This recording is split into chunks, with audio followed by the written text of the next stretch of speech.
Good evening, and welcome to the American Antiquarian Society's public program, Becoming Lunsford Lane, The Lives of an American Aeneas, with Craig Thompson Friend. Tonight's program is co-sponsored with the Worcester Black History Project, and we're delighted to do that, especially because, as you will learn, this story has a Worcester angle. The American Antiquarian Society is located on the ancestral homelands of the Nipmuc tribal community, who remain a vibrant presence in central Massachusetts today. Tonight's program is being recorded, and it'll be available on YouTube, on our YouTube channel, following the live stream. We also, for those of you who are here in person, have books for sale in the lobby, so please feel free to pick up a book after the program and have our author sign it for you. My name is Scott Casper, and I'm the president of the American Antiquarian Society. Our mission is to cultivate a deeper understanding of the American past, grounded in the primary sources we've been collecting since 1812. We are at once a national library dedicated to telling and sharing the story of all of what's now the United States, and also we are a Worcester institution, and tonight's program connects both parts of this identity, as you will soon see. Our speaker this evening, Craig Friend, is a professor of history at North Carolina State University, where he has been named the NCSU Alumni Association Distinguished Graduate Professor. He really wears two hats. As a historian, he studies the early American Republic, the Old South, issues of identity and commemoration, gender and masculinity, and death culture. As a public historian, he's interested in public history and public memory and commemoration, family and community history, and indeed the history of public history itself. He's received grants and fellowships from the Gilder Lehrman Institute for American History, the Winterthur Museum and Library, the Filson Historical Society, and the Pew Charitable Trusts, and of course the American Antiquarian Society, where he was an NEH Fellow several years ago. Craig has written or edited no fewer than 13 books, notably several about Kentucky history. He taught in Kentucky for many years.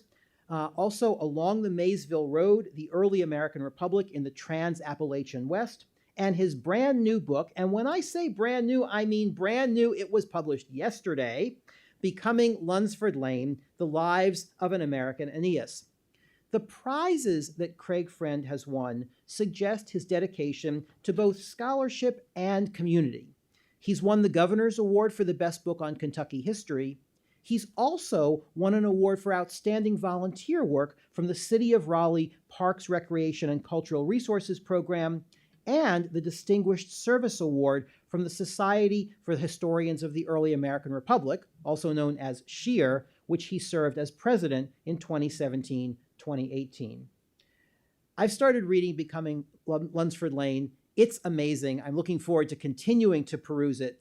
For this book, Craig conducted research here at AAS, as well as libraries and archives all the way up the East Coast from North Carolina to Massachusetts. It is a stunning, beautifully written story. In fact, it's a story about storytelling itself and the ways a person's life isn't always quite the same as their life story.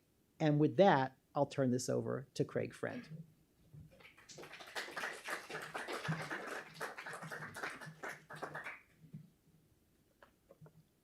Good evening, and thank you for coming out this evening. And thank you, Scott, for that generous introduction. My NEH AAS fellowship was crucial to the work that I did for this book.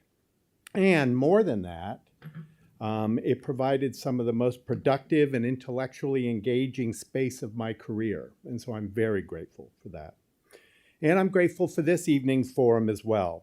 Now, just a note, it is not my intention to cover the breadth of the book this evening, but rather touch upon my subject's connections to Worcester, which I thought you might appreciate.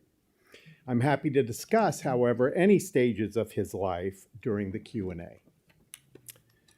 So, on a Sunday, February 12th, 1847, Samuel McGregor Burnside, a man of old New England, a Worcester lawyer, and a council member of the American Antiquarian Society, Strolled home after a day of worship and visiting friends. It was starlight, he wrote in his diary later that evening. 3 simple words that failed to reveal the evening's events. Hours earlier, as he had passed a crowded lecture hall from which he heard a formerly enslaved man speaking, Burnside had reacted to the roar of the audience by angrily ripping down a broadside advertising the event, punctuating his Sunday with some choice words about an abolitionist, and a black man at that, holding political meetings on the Sabbath. Days later, the nation's foremost abolitionist newspaper, The Liberator, sarcastically reported the honorable jurist's angry outburst as a very pious and honorable act indeed, or certainly, and dismissed Burnside as pitiful. The subject of Burnside's ire was Lunsford Lane. Was Lunsford Lane. It is likely that Burnside knew of Lane, having been a member of the Worcester Anti-Slavery Society, to which Lane has spoken on several occasions, since moving to Massachusetts 5 years earlier. It's also likely that before this evening, many of you have not heard of Lunsford Lane, even though in 1847, the Liberator declared him the manly and eloquent representative of 3 millions of human chattel. As weighty as that title seems, it is one that anti-slavery newspapers used rather liberally for white abolitionists such as John C. Collins, black abolitionists such as Frederick Douglass and William Wells Brown, and even the abolitionist movement itself. In reality, Lunsford represented 3 million people in only a very general sense as someone who too had known slavery. More accurately, he represented several dozen enslaved people. His fame derived from his efforts to purchase himself, his wife, and his children from enslavement, something few individuals had accomplished, and from his survival of a lynching as he made the final payment. Among abolitionists, his representation of a certain type of enslaved person lasted only as long as they debated how to end slavery in the United States. Should they have pushed for political reform or a more gradual revolution? Should they patiently work through government and courts, or violently and immediately overthrow the system? These were the questions that abolitionists faced in the 1830s and 1840s. Lane brought another option to the table: redemption by purchase, an economic solution that avoided violence by conceding that slaves were indeed property, that such property was constitutionally sacred, and that enslavers should be compensated rather than stripped of their property without due process. Some abolitionists derided redemption by purchase as ransoming. Others feared that purchasing enslaved peoples would contribute to the American slave trade. Most abolitionists, following William Lloyd Garrison's lead, dismissed the idea entirely. Lane, however, became a vocal proponent, arguing that if given the opportunity, Black Americans could find their ways to freedom through redemption by purchase, as he had done. Only when the Fugitive Slave Act of 1850 convinced most abolitionists that they no longer had the luxury of debating tactics did redemption by purchase and Lane's significance begin to fade. Revealing in the Liberator's claim for Lane's representation, however, is the addition of manly and eloquent to the depiction. It's not found in descriptions of other abolitionists. Throughout Lunsford's life, and this is central to my biography of him, he was always in the process of becoming. Manliness and eloquence were milestones in his process of self-making, his shaping of his self as an enslaved person, as an abolitionist, as a Black American, as an American, as a man, as a Black man, and ultimately as a mythology.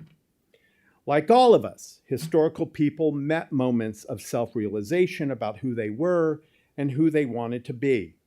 Those moments of purpose and awakening are what I chart across Lunsford's life. In Lane's case, he became himself within the context of others' definitions and expectations. For example, the Liberator defined him as manly and eloquent. What was meant by that? Lane's own idea of manliness centered upon his family and his roles as provider and protector. But abolitionists wanted a model of manhood that also incorporated capitalistic entrepreneurship, which by the 1840s had become crucial to defining American manhood. 2 decades later, Horatio Alger would transform such self-making into a rags-to-riches mythology, in which character begats hard work and opportunity, which in turn results sometimes in wealth, but always in worthiness. The entrepreneurial Lunsford, who emerged from his own self-making and others' framing of him, was similarly mythological and equally powerful in that mythology. And Lane's own definition of eloquence encompassed vivid and persuasive storytelling. But abolitionists wanted a model of eloquence that also visually elevated and distinguished the speaker, unsettling codes of racial hierarchy, what scholars and others have since labeled Black dandyism. Frederick Douglass was expert at pomading his hair and donning colorful satin vests to present himself as equal to white men of status. The eloquent Lunsford, who emerged from his own oratorical skills and others' presentations of him through titles such as Doctor and Reverend, those were just as mythological as his entrepreneurship. To grasp Lane's popularity, we must consider the moment. Throughout the 1820s and 1830s, a flurry of slave narratives had brought direct testimony of the violence and cruelty of Southern enslavement to Northern audiences, stirring many to abandon the idea of gradual emancipation that had been enacted in Northern states and embrace more immediate action to end enslavement. American slavery was far too horrifying to wait for the slow gears of law and government to grind it down. Sharing the horrors through slave narratives became a crucial tactic of the abolitionist movement, but none of the narrators of the 1830s became fixtures in American lecture halls. When a dynamic Frederick Douglass spoke in Nantucket in the summer of 1841, it opened abolitionists' eyes as to the power of testimony and the emotional persuasion of a naturally gifted speaker.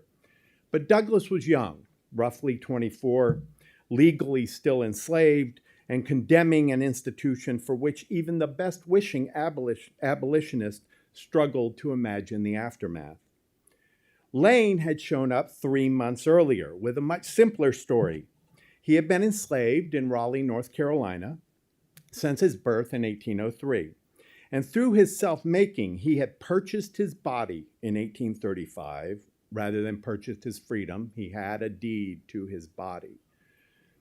He secured emancipation papers later that year and lived as a free man until 1840, when authorities chased him from the state. He came before New England audiences for one simple reason, with which most could identify: to save his family. He was nearly 40. He was not as articulate a speaker as Douglass, but he could tell a story. The legacy of countless Sundays sitting around in spring in Raleigh with other enslaved storytellers, recounting vaulted ideas of liberty and salvation that they had heard from speakers and clergy throughout the week. As Lane circulated throughout New England in 1841 and 1842, thousands, upon hearing that Lunsford Lane was coming, crowded to see the man who had made money while in bondage, the rare self-made man in the enslaved black body. Or at least that's how William Lloyd Garrison and other abolitionists marketed him. What became known as the story, his parable of Southern oppression, self-determination, and Northern redemption, filled churches, lecture halls, and collection plates, and captured American imaginations. In his absence, people told the story in sermons and speeches, always concluded, as did Lunsford, with the ultimate cliffhanger: would he return southward and save his family? In April 1842, he returned to Raleigh and composed the final chapter of the story. As he stepped from the train with enough cash in his pocket to purchase his wife and 7 children, the crowd that greeted him was just as electrified as those in New England, but far less welcoming. City commissioners detained him, accusing him of anti-slavery lecturing and dragging him before a kangaroo court in a room overflowing with curious voyeurs.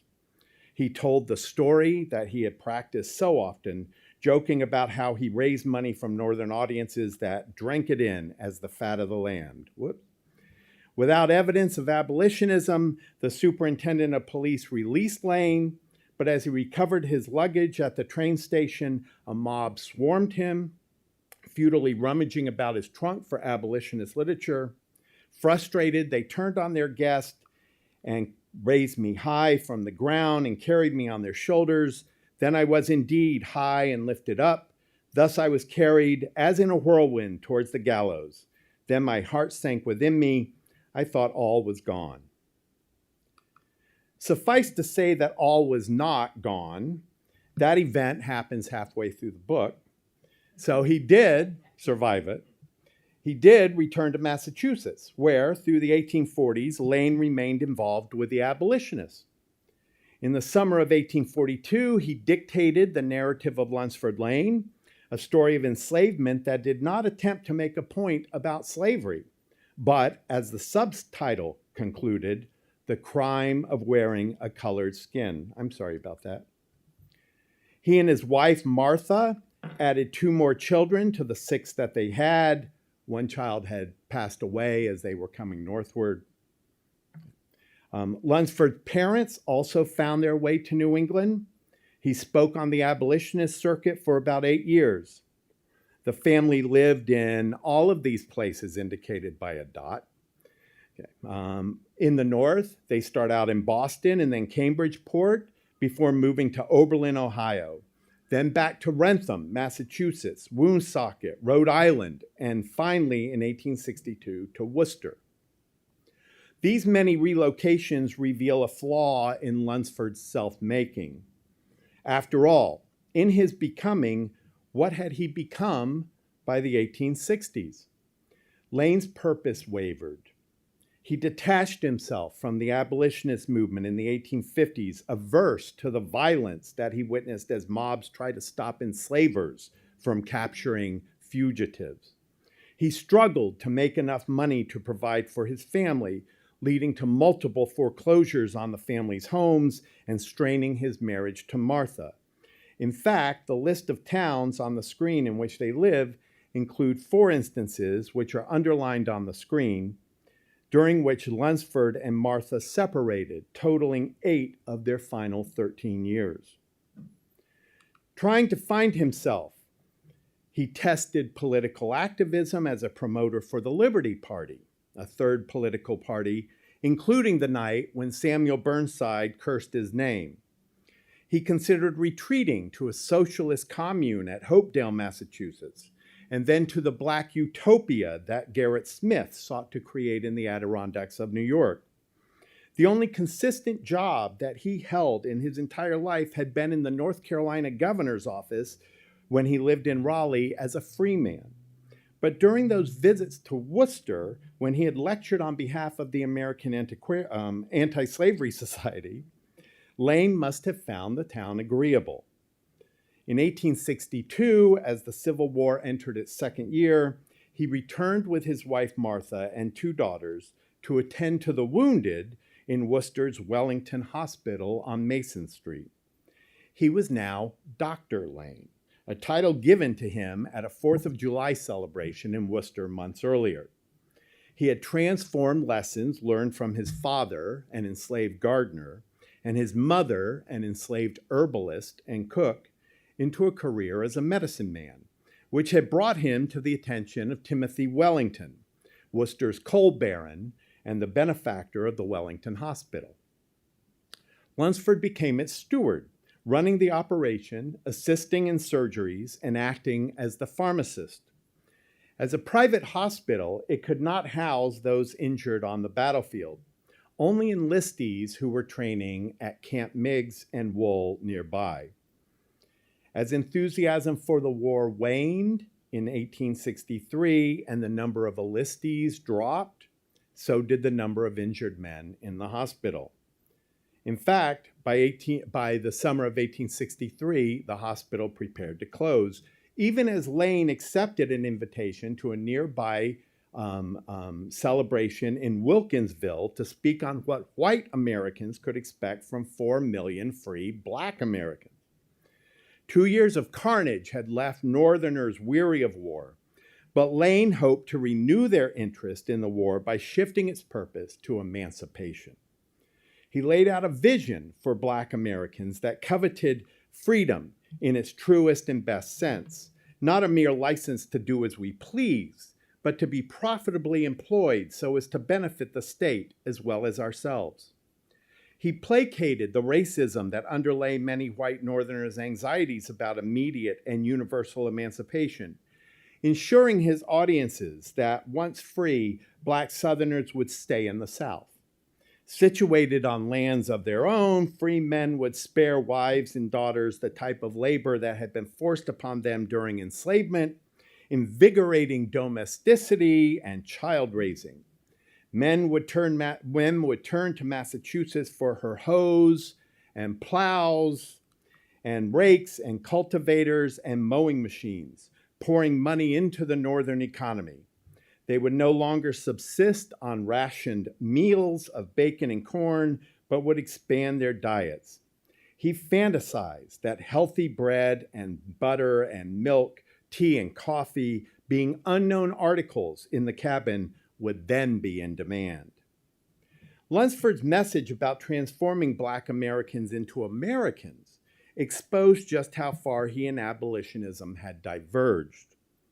Years earlier, in 1847, William Wells Brown, during a lecture to the Female Anti-Slavery Society of Salem, Massachusetts, had ridiculed American identity as corrupted by the simple presence of enslavement. Liberty and enslavement were incompatible, and so slavery had never been represented, or could be represented. An American identity had formed without acknowledging those who experienced enslavement, concluded Brown, insisting that they were American nonetheless. At a 4th of July celebration in 1852, Frederick Douglass chastised his white audience that the existence of slavery in this country brands your republicanism as a sham, your humanity as a base pretense, and your Christianity as a lie. Still, he believed his fellow citizens could redeem the nation. If interpreted as it ought to be interpreted, he said, the Constitution is a glorious liberty document. He asked, what to the slave is the 4th of July? And he answered by demanding that his audience consider their complicity in the perpetuation of enslavement, his repetitive use of the second person forcing their introspection. What have I, or those I represent, to do with your national independence? The rich inheritance of justice, liberty, prosperity, and independence bequeathed by your fathers is shared by you, not me. The 4th of July is yours, not mine. You may rejoice, I must mourn. In a less eloquent manner, Lane, too, reconciled his lived experiences with the ideals at the heart of the national experiment. But he came to a different conclusion than Brown and Douglass. Rather than define how white Americans needed to revise their national identity, Lane expressed more concern with the narrative art of Black folks themselves. His speech imagined how Black Southerners would assume an Americanness and lay claim to the 4th of July as their holiday as well. At Wilkinsville, Lane never used the second-person voice with his largely white audience. He used the collective first person over 20 times, however, making the case about how Black folks became fully part of the American story by remaking themselves, as he did throughout his life. The South is our home, and we feel that we can be happy and contribute by our industry to the prosperity of our race and leave the generation that succeeds us wiser and better. Black Americans could weave themselves into the national fabric, more farmers, more families, more citizens joining the national economy as producers and consumers. As he pled years earlier in responding to Douglass's and William Lloyd Garrison's denouncements of redemption by purchase, Lane did not want to wait for fellow citizens to help, Black Americans, on their own schedules with their own ambitions, would define their freedom and their place in the United States. As you might imagine, biographers find it challenging to identify an individual's philosophy, particularly when the individual did not leave behind copious introspections. And Lane could barely write his name. With Lane, however, he sort of left a clear trail without writing a word. It was rational liberty, a political philosophy that freedom must be checked by individual wisdom, judiciousness, and moral obligations to others, to stave off the anarchy of unregulated freedom that could lead to tyranny. As an enslaved man, he had known the foremost representative of free Black manhood in Raleigh, John Chavis, who had studied under John Witherspoon, a proponent of common sense and rational liberty at Princeton. Chavis opened a school in Raleigh to teach Black and white youth to be wise, judicious, and obligated to their fellow citizens. In 1826, Lunsford had met the Marquis de Lafayette, who was touring the United States for his 50th anniversary. Lafayette had been praised by the United States Congress as the apostle of rational liberty, unawed by the frowns of tyranny, uninfluenced by the blandishments of wealth, and unseduced by popular applause. Lafayette spoke privately with Lane, words we do not know, but which inspired a young man towards freedom. And in New England, Lunsford had acted upon his beliefs in rational liberty through practical abolitionism, a philosophy of anti-slavery activism whose adherents took pride in doing something, acting upon one's obligations to others, usually small in the grander scheme of abolitionism, forming a sewing circle, holding a fair, assisting Black authors in publishing their stories, helping freedom seekers find jobs. Do something and do it in earnest, preached Horace James, an abolitionist who befriended Lunsford's parents and Lunsford himself. In contrast to those who spent their time lecturing Northern audiences on the evils of enslavement, practical abolitionism was, quote, worth all the efforts to the ends of all the Garrisons and Quincy's, Wendells and Phillipses and Abbie Fosters in the nation. In 1850, Lane opened an intelligence office in Boston that found work for Black Southerners recently arrived in the North, usually as domestic servants, gardeners, and carriage drivers.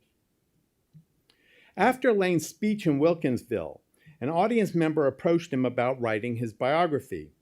William G. Hawkins quit his job as an Episcopal minister to interview Lane and write this book, confident that it would profit enough to sustain him. I can attest that biography does not sustain anyone. But the biography marked a moment when Lane's mythology displaced his own sense of self in the public mind. Actually, the content specifically about Lane differs little from the narrative that Lane had dictated 20 years earlier. Hawkins did very little research beyond interviewing Lane, but he wrote long expositions about Christianity and enslavement, abolitionism, and the ongoing war to give Lane's life more relevance. The resulting biography stepped beyond Lane's celebrity of the 1840s that confirmed to white audiences that not all Black men were angry and confrontational as Douglass appeared.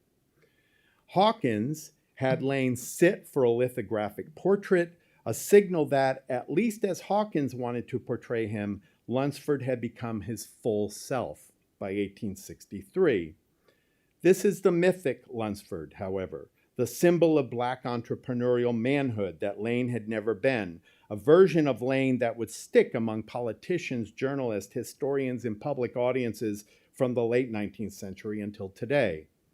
For example, here's a historic marker from Cambridge, put up in the 1980s at the site where Lane's second house stood. If you could read the text, oh, well, there you go. This is better. You would see that every word in yellow is problematic on this historic marker, arising from legend rather than reality. Or a simpler marker placed less than 5 years ago in Raleigh, reducing a human being to 5 identities: enslaved, free, abolitionist, orator, and entrepreneur. Those last 3 words derive more from Hawkins's portrayal of Lane than Lunsford's own claims for himself. In fact, Lunsford had not found himself by 1863. He was lost more than ever. With the decline of the Wellington Hospital, the Lanes moved to a house on Liberty Street in the Laurel Hill neighborhood. Is that still the name of the neighborhood? But Lunsford again abandoned them, joining Horace James in eastern North Carolina to establish a plantation school.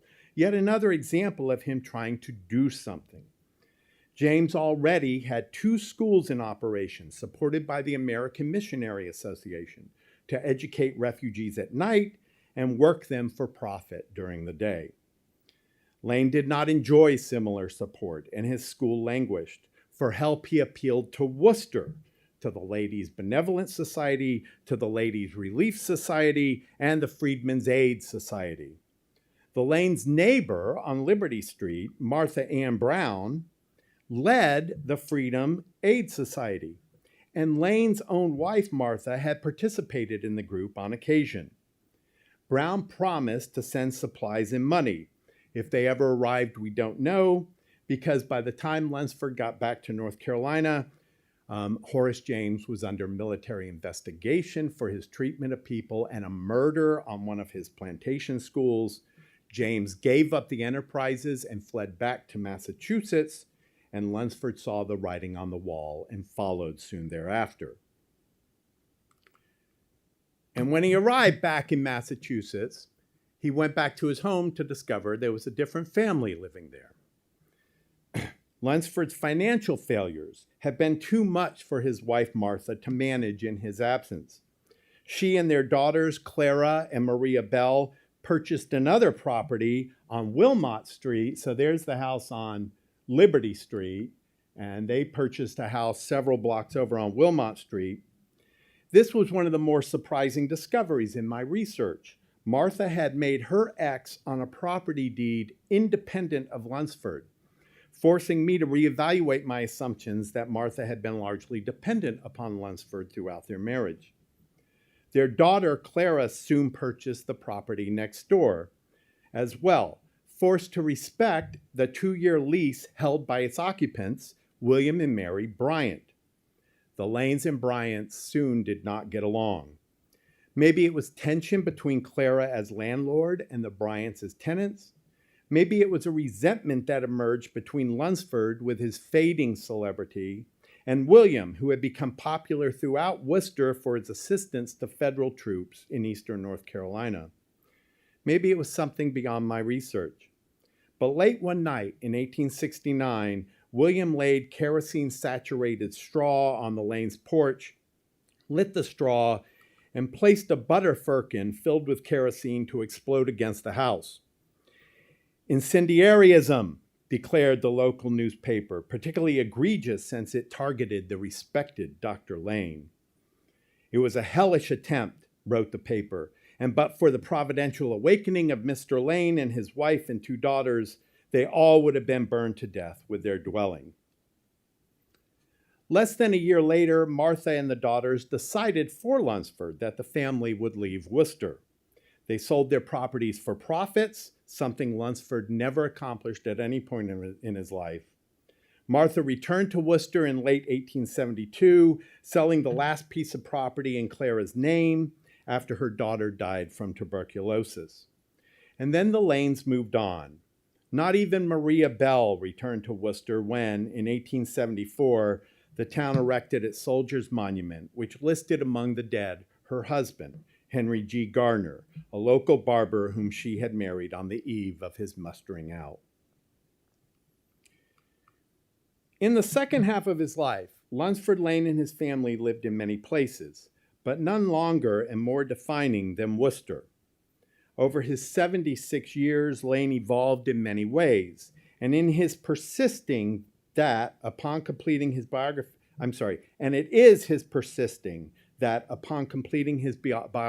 impressed me most.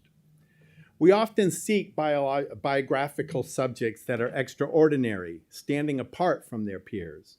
In Lane, I see someone who was quite ordinary, someone who faced the same challenges as his peers and found ways to do exceptional things along the way in order to continue through life, to persist. I'd like to imagine that is what all of us of the ordinary sort do. We find exceptional ways to persist and survive when life challenges us. Finally, Worcester is where Lunsford marked his 60th birthday on May 30th, 1863. Tomorrow is his 222nd birthday. By chance, it's also my birthday. The coincidence of which was another surprise and a bit of cosmic assurance that he and I were meant to take this research journey together. So a heartfelt happy birthday to Lunsford Lane. I hope you have enjoyed this brief glance into his biography. Thank you for your interest, and I'm happy to take any questions.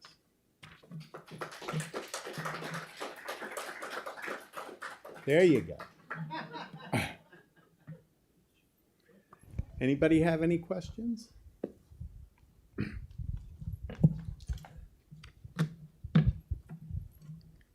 Craig, thank you so much. I'm always interested. I think a lot of us are always interested in the research story behind the story. So I guess it's a two-part question. How'd you first get onto Lunsford Lane? And what kinds of sources did you use besides his own biography and some of these newspaper clippings to track him down, to find him? Sure. So I'm a budding genealogist. And that may not make sense, except when you're studying an individual's life, genealogy plays a huge role in that type of research. And so I just started out doing genealogical work on Lunsford. Now, I came across him because I ran a public history program at North Carolina State University. That's a program where we train grad students to work in historic sites, museums, and such places. And Lunsford is a public historical figure in Raleigh, as you can imagine, part of local legend, right? And so I just became fascinated by his tale. But as I started researching genealogically, that was my first step, I discovered that a lot of stuff that I found did not align with what he had said about himself in the narrative, certainly not what other biographers had said about him later on. And so I began to question how true the narrative was. To give you an example of this, I ran across the deed for the first property he owned. As a free man in Raleigh, he bought a house. All the other houses on the block were in the $50 range. I can't tell you what that is in today's value. Okay. We're in the $50 range. Okay. But in his narrative, he claimed he owned a house in Raleigh that was worth $500, which would have put him among the wealthiest individuals in Raleigh. That narrative was edited and published 3 more times, and he was involved in each of those new iterations. So we had plenty of time to change this error. Okay, I thought it had just been an additional 0 added on accident. Okay, I found the original deed. He bought the property for $48, right? And so I had to question, why did he sustain this lie? Okay. And as I started finding more research on him, he shows up a lot, not just in newspapers, but in governmental records. He doesn't buy any more property, but he ends up in the county court at one point. He appeals to the state legislature to exempt him from the law that he has to leave the state. And so he tells a lot of story in those petitions. And as I began to find all of this additional information, I discovered that the $50 lie isn't the only misleading part of the story, which raised to me the critical part of writing this biography, which is I didn't want to write a biography of a person. I wanted to write the biography of how that person shaped the way everybody looked at him, how other people shaped the way that they looked at him, and sort of the long-term consequences of that, both in local legend and in history. Historians have been negligent in questioning the veracity of Lane's narrative. And there's even a scholar who wrote a business history of Black America who claims that Lunsford had, that he sold tobacco, which he did, although not to the degree that people would like to argue, because it was against the law for black Southerners to sell tobacco in North Carolina. So he would have had to do it underground. But this business history of Black America claims that he not only sold tobacco in Raleigh, but that he had franchises throughout North Carolina, at least 3 franchises, right? He didn't. He sold tobacco to legislators, which is one of the reasons he didn't get arrested, because they would have been arrested or fined as well. And they took it back to their counties and shared with people. And so there's zero evidence that Lunsford was very prolific as a tobacco entrepreneur, tobacco salesman, or an entrepreneur of much of anything else. He's constantly changing jobs and not doing well saving money. The only time he saves money is it's for his own freedom. And it took him a decade to save the money towards that goal. So, any other questions?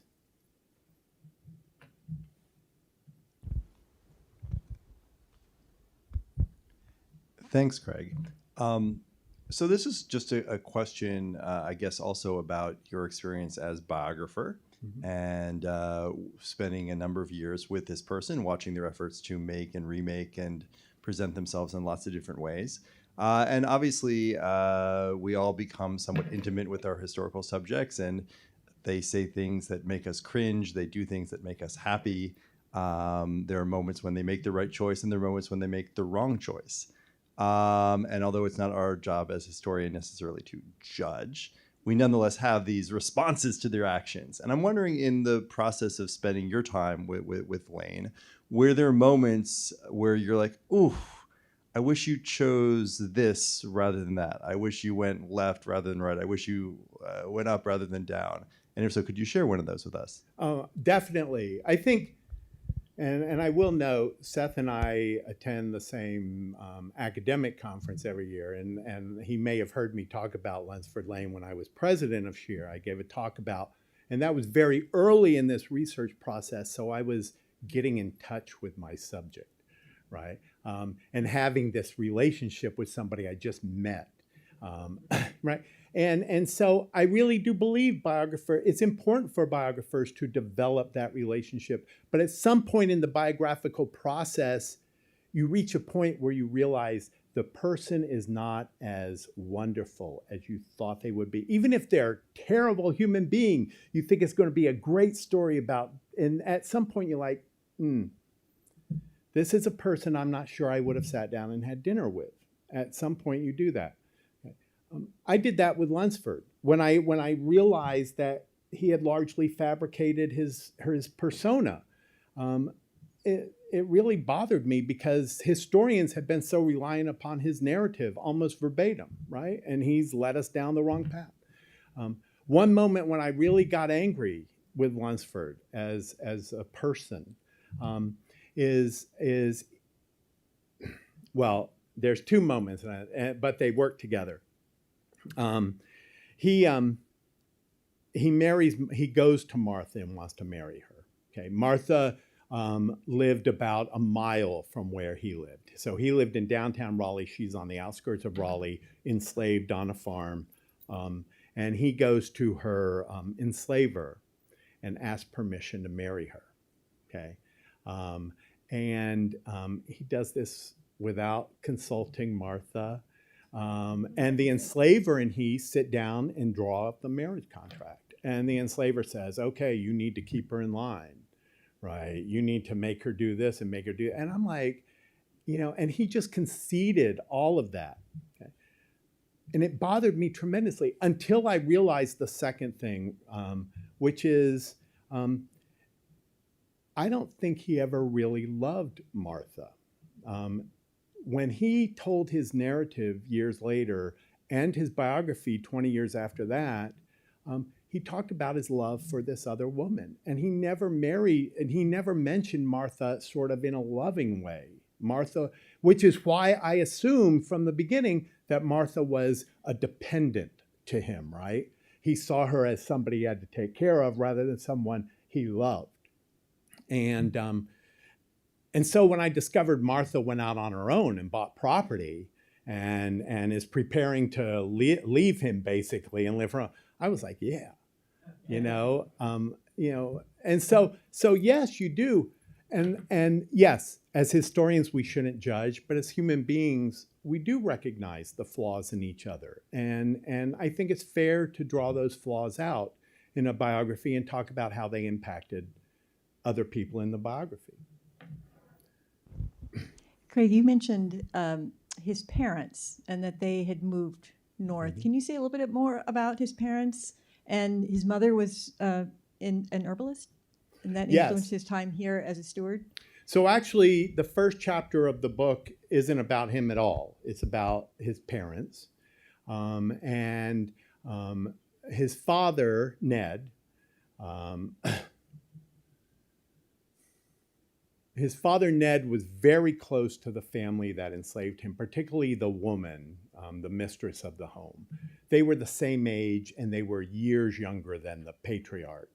And so I have no proof of it, but I can just imagine both of them. They were very close friends, and I can imagine both of them just resenting the situation they're in with this older man who treats them both terribly. And, so that's Clarissa. Okay, his mother. His father, Ned, lived across the street from her. I'm sorry, that's Ned, his father. His mother, Clarissa, lived across the street from Ned. They were owned by two brothers who were two of four brothers who lived in this part of Raleigh. And because they lived across the street from each other, there's no evidence that that there's ever, even in freedom, ever a marriage ceremony or anything. But they're married. And they have Lunsford, their only child. She's a cook, runs the garden behind the house. His father is the gardener at the other place, and so they have these skills that they pass on to him, hoping that it will help him stay away from the farm that's outside of the town where he would go and grow vegetables and feed the family, right? They want him to remain safe on the estate in town.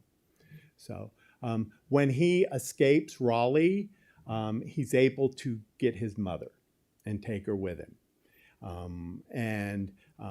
But he leaves the father behind. And, one of the saddest parts of the story is I could find nothing that said where Ned was when his family left, when his son and his grandchildren and his wife abandoned him.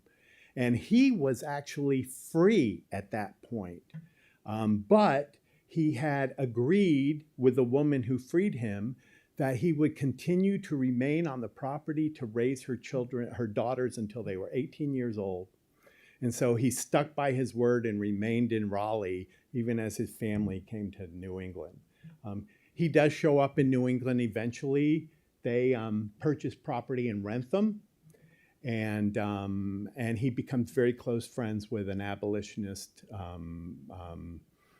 leader in Wrentham who lives nearby. And Ned tries speaking once, and that's about it for him. He wasn't a speaker. They die within months of each other. So, and that's the reason Lunsford and his family came back from Oberlin, because his father passed away. And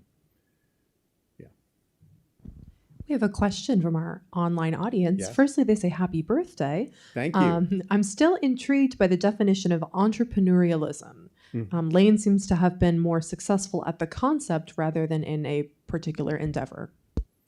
Yeah, I'm not sure Lane was particularly good at the concept. I mean, we have to recognize what most people, regardless of race, were doing in the American economy at that time, which is scraping by, right? Trying to find a way to get by. And many of them did many different jobs over a lifetime, just finding ways to sustain themselves and their family. So yes, I guess if that's the concept we're going to use for entrepreneur, then yes, that's what Lunsford was doing. I'm not sure that's the definition most people attach to entrepreneurialism. I think we see entrepreneurialism as a more formal capitalistic venture in which there's investment, in which there's obvious profit, in which there's reinvestment. Lunsford's doing none of that. And at no point in anything Lunsford ever said or wrote, or dictated, I shouldn't say right, dictated or said in speeches, does he ever make a claim to that status. That's just not where his mind was. So, and on top of it, I think entrepreneurialism comes with a lot of risk, and there's a lot of people who fail at it. Lunsford's particularly good at failing at entrepreneurialism. So maybe in that regard, yes, he's a good entrepreneurial because he failed at it a lot, over and over again, and seemed to never learn the lesson from it. Thank you. That was great. Oh, that's loud. You mentioned that genealogy was a big part of this. Are there descendants? Were they a part of this research or writing this story? Yes. So the last the epilogue of the book is post Lunsford's death, and the really sad thing is that his bloodline died out in 1997. So his last descendant. But I trace, he only had, of the 10 children they had, only 4 lived to adulthood. Only 1 had children of his own. And I trace that family's line to the end of the 20th century. And what's sort of really fascinating is that while the entire book has been about basically his father, Ned, and him, male worlds, the epilogue is all about the women, because the women are who see success in the late 19th and into the 20th century. They see social success, economic success, and his last living relative, Jeanette Lane Cole, taught at an HBCU the majority of her life, and was a legend there. And it's since closed. That school has closed in southeastern Virginia. But it's really a fascinating story of the descendants. Yes.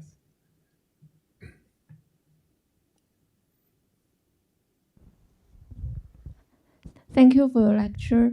In terms of writing, I'm quite curious that what's the differences between the biography and historical essays about people's contribution to abolition movement? Well, I think that's a really good question, and one I wrestled with because I was trained as a historian. And so doing a biography scared me. And if you read really good biographies, they don't read like really good history books, right? There's something in the way they're written that's different. And so, you know, if you read this book, you're gonna know I'm a historian trying to do biography, because I just can't break away from my training that completely. Okay, but I was really cognizant of knowing when I was becoming too much of a historian, and too determined to analyze historical context at the risk of losing my subject. And so the manuscript in the book, I basically rewrote it about 17 times, okay?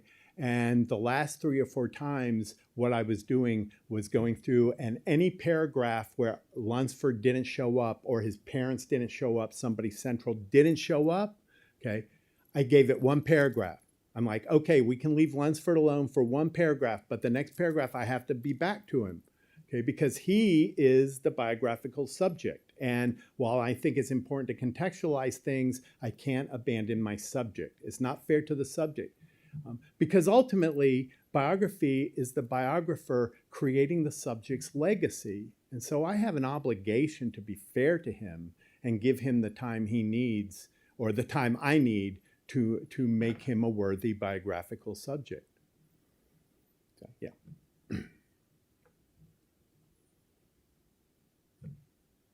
Yeah, we need the microphone. Yeah. I don't want to risk asking you to give away the juiciest part of the book, but the lynching. Was your research on that, did you find multiple stories that conflicted? Did you believe them? how did he get away is what I want to know. I'm not going to tell you how. I know you're not going to tell me that, but did you doubt that it actually happened? That's a great question, and the answer is no. I actually found a local minister's diary in which he wrote about what he saw that evening, and another man's diary in Raleigh confirmed. So both of them confirmed that it happened. It was also written about in the newspaper. Okay, and so I know it happened. One of the most interesting things about it, however, is that I'll give you a little insight, not as to how he escapes, but he knew the people who lynched him, and some of them were his next door neighbors. And the next morning, he actually gets tarred and feathered. The next morning, after they've peeled all the tar off his body, he and his family get on the train to leave.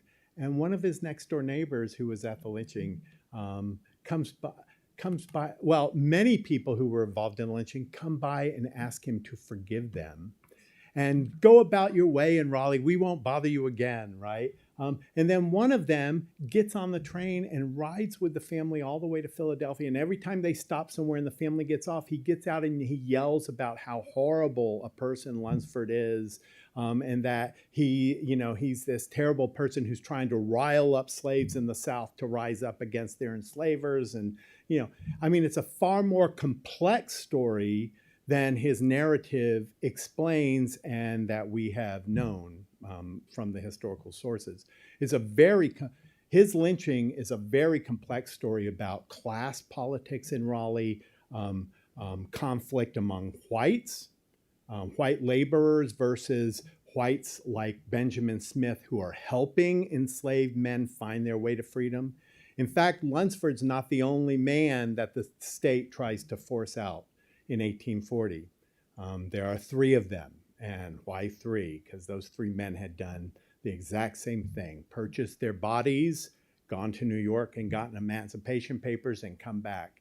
And what a threat that would be for the enslaved population in Raleigh to see those men successful, right? And so it was surprisingly and delightfully for a historian, a more complex narrative than I thought. So, yeah. Thank you.